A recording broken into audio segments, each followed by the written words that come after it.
Welcome back. New anti-drone technology at Dublin Airport will not be operational in time for the busy Easter weekend. Minister of State Neil Richmond is still with me, and editor of Air and Travel magazine, Eoghan Corry, also joins me on the panel. Eoghan, you're welcome to the programme. It's not the first time we've discussed this. We have seen the airport in a state of some shutdown 6 times in recent months, and yet this brand new equipment that they're talking about is not yet operational.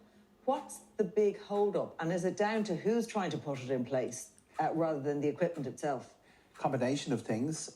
There's a problem for every solution when it comes to these things around aviation. The regulatory issues, the way it was implemented, it brings it back really to how we went around solving this drone problem at Dublin Airport. 6 shutdowns, a lot of problems before Christmas as well. The way the Gardaí were not given the operation of the drones. The technology is pretty simple. It is 90% effective, about 90% effective.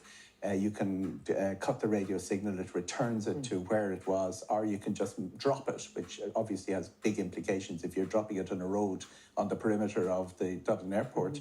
The airport police don't have any authority outside that fence. So the big question when all of this complaining was going on, and it was very dramatic when the 6 incidents all took place at a time when traffic wasn't very high, who would operate this technology?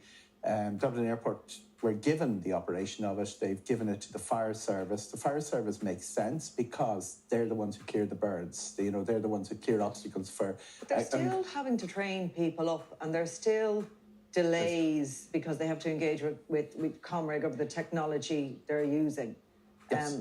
And the question is, with all of this, we're facing into one of our busiest weekends. I think, up to 500,000 really people. A little bit higher than we expected. 103,000 on Monday, Claire, and that's the record day last year was 106,000. So how at risk are we of drones again being a problem over the Easter period, knowing as they do that busy periods obviously lend themselves to more risk and more opportunity for people with drones, and when you have to get staff trained up? And we also have, Air Force One flying in next week.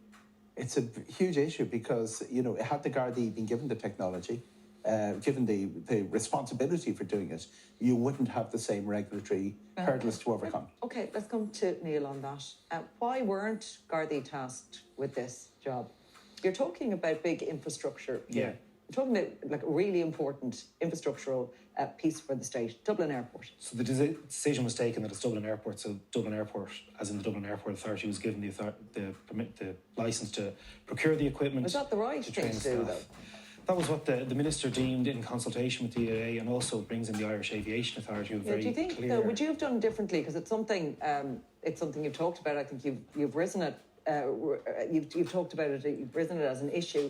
It's unusual internationally for several years. Yeah. The police force normally operates. If this is unusual, why are we doing it? One of the few issues I actually haven't risen, believe it or not, Claire. This isn't something that I've spoken about in length at all either. As a minister backbencher. Okay, I want to read a quote then on drone-related disruption from you. It's vital the Transport Minister confirms that Dublin Airport, and indeed all Irish airports, are prepared for such disturbances.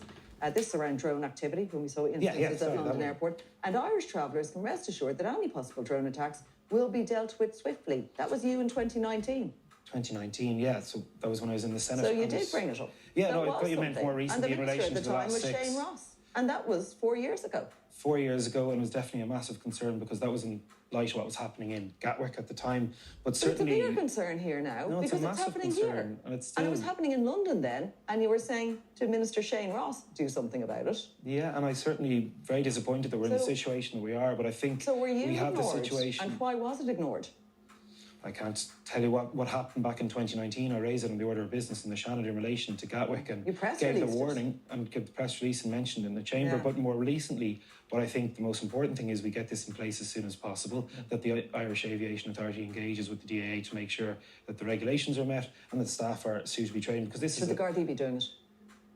To be honest, I'm happy to go with the decision that the best placed person is the DAA by the Minister. But I'm happy to be corrected if the situation changes. Okay. Do you think that should be switched up and maybe a temporary measure, Corry, in this instance, that we look at, while the DAA might put something in place, that the Gardaí quickly and swiftly take over from this in order to see that we're not facing problems down the line, making sure it works? It makes a lot of sense. There are fewer regulatory hurdles. There are fewer, the legislation is in place. The airport police and the fire brigade have limited powers. You also have this big issue about our other airports. Dublin Airport, Gardaí would be able to implement the same technology to protect Shannon, Cork, Knock, Farnfore. So all of those things could be solved a lot quicker and a lot more easy than is being done. There is another issue here. Publicity about drones attracts drones. Yeah. We saw that in Gatwick. All right, okay. Should we be talking about it? That is it from us. My thanks to the panel tonight.